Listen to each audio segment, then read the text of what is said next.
Welcome to the tutorial for ScootPad. This is the program that your child will be using during our homework assignments this year. They'll have 4 assignments and they will be working off the ScootPad.com, and then they will get to this sign-in sheet. They'll click the sign-in button and come to the sign-in sheet here, and they'll be given a username, and they've already been given their password. And for purposes of today, I'm going to put in my classroom username, and then also looking at the password that's used for our classroom. And your child will come to this screen, which is their dashboard. On the dashboard, they'll have a chance to see the different assignments they've been given for math, the reading log, and project assignments. Project assignments are usually given for a 2-week time frame, possibly 3, and even sometimes up to 4. But primarily, they're going to be getting their math assignment and their reading log. This is a particular program that's allowed on ScootPad. You can go ahead and enjoy some of the reading practice that's offered here, but it's not part of the weekly assignment that we'll be assigning for our class in room 4. When your child comes to the math, they'll see how many math assignments are due. In this case, there's 4 that are needed for this particular assignment. And they would hit the launch button to actually generate their math practice. Some math practice is custom. Others are generated by the computer and based on what your child's been able to accomplish thus far. And this would be the type of thing they might see. They'll have their picture that they can use to help them understand something. And then looking again is what is 43 plus 2 as example. And they can use their number line to count up that 2 and put up their answer here and hit next. And the computer will continue to give them different options that they can use to answer any of their math practice. Continuing through, and they can go right here. Biggest mistake you want to work for your child is just taking their time so that they don't end up pushing the wrong button. And there's also down here you'll see there's a scratch pad that can be used where your child can use a pencil that will come out and allow them to sort of down below work on as if they were using a pencil and paper to solve their problems. And once again hitting next to generate. Okay, here what we'll look at is you have to know some of the terminology in math, obviously how many columns.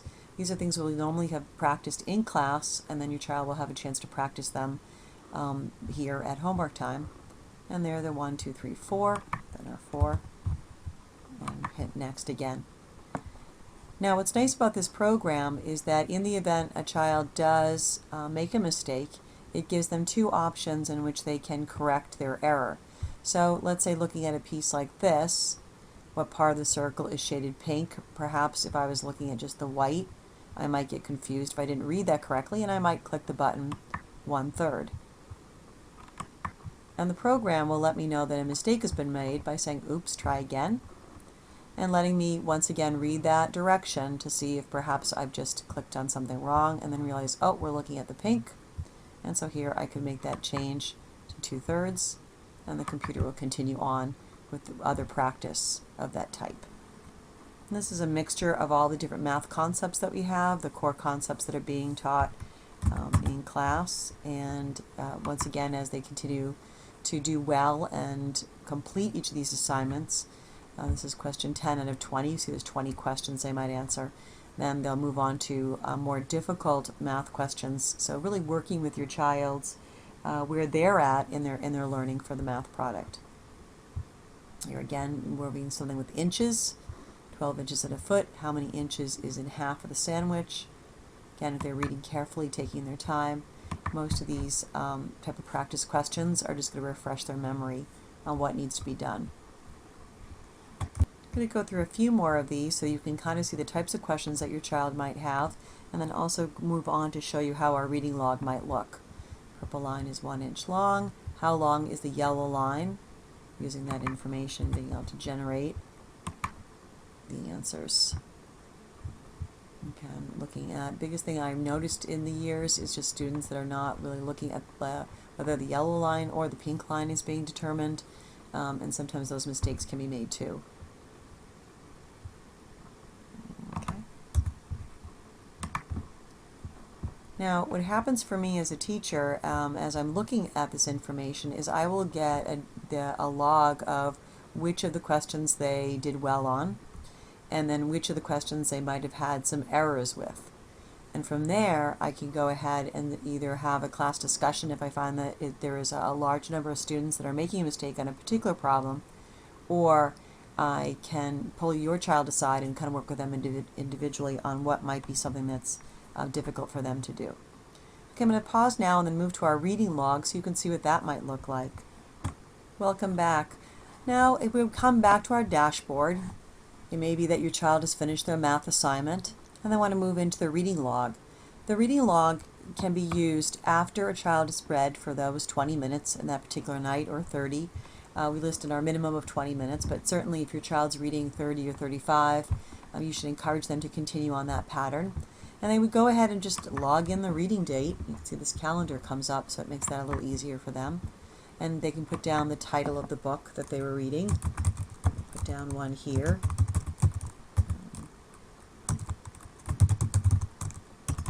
Fix those errors. Gives you some good typing skills as well, which is needed in life.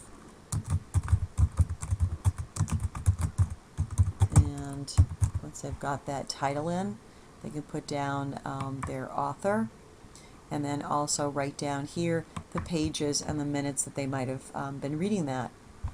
Okay, so maybe they read for maybe chapter 1, it might be a chapter book that they did, chapter 1, and perhaps they read for 20, like I said, or maybe even longer. So I'm going to say that child maybe read for 25 minutes.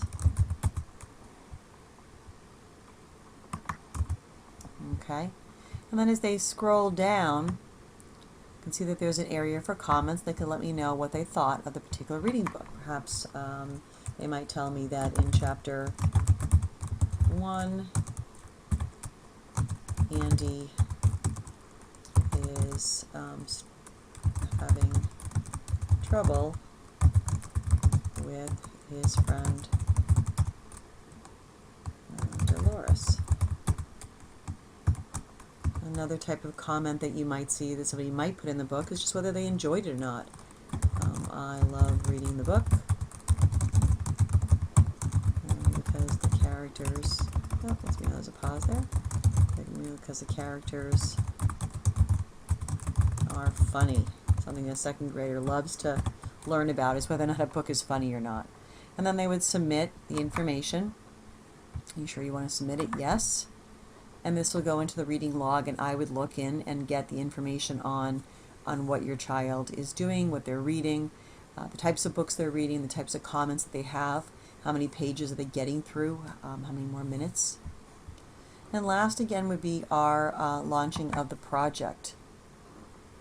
The project might be, again, it would give the instructions. This particular project was going to be presented on the 16th through the 18th. And the packets were asked to be brought in at that time. And you can see that I put a little instructions on working on the biography packet that we were doing in class. They were now able to put together a project that they were going to present to the class. They can write down when they've completed that. It was due today. And they might give a description. Perhaps they brought in a puppet of Abraham Lincoln. Okay, and those will be the only two things that would really be needed. Some of you may find that there's a hard copy that's gone home, and so you'll be working on the project in just the hard copy, but this is a great resource. I always am putting in the instructions and some information about the dates, so if you want to check here first, take a quick look, and then of course if there was any questions that you still had, you could email me at the school.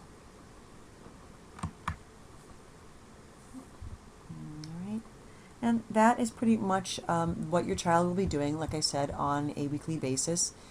If for some reason we have a shorter week, there may be less assignments. Typically you're going to find that there would be 4 assignments. As your child is playing around with their ScootPad, they can go ahead and earned some coins, I should say. And when earning the coins, it may give them an opportunity, might be the amount of minutes that they're doing their particular work. and they could then get a read aloud that they have in class. They could earn a snack time with a friend, or they could even earn just some time working with Mrs. Quinn. So it's just a little private incentive. There's no gifts or toys that were handed out, but just gives them an opportunity to just see some progress in their own work here on the ScootPad. It also lets them know how they're feeling, so they can write down any kind of comments about whether they thought something was, they were confused about something on math. They can put that into the log, or even during writing they can tell me if there's any kind of mood that was happening at that moment. If you have any questions after working with ScootPad, if the computer system has any problem at home, please feel free to email me at navnas@school, and that would be dquinn@westfordk12.us, and we can talk a little more about how we can customize this particular ScootPad program to meet the needs for your child as well. Thank you very much for coming and learning a little bit about our ScootPad homework system.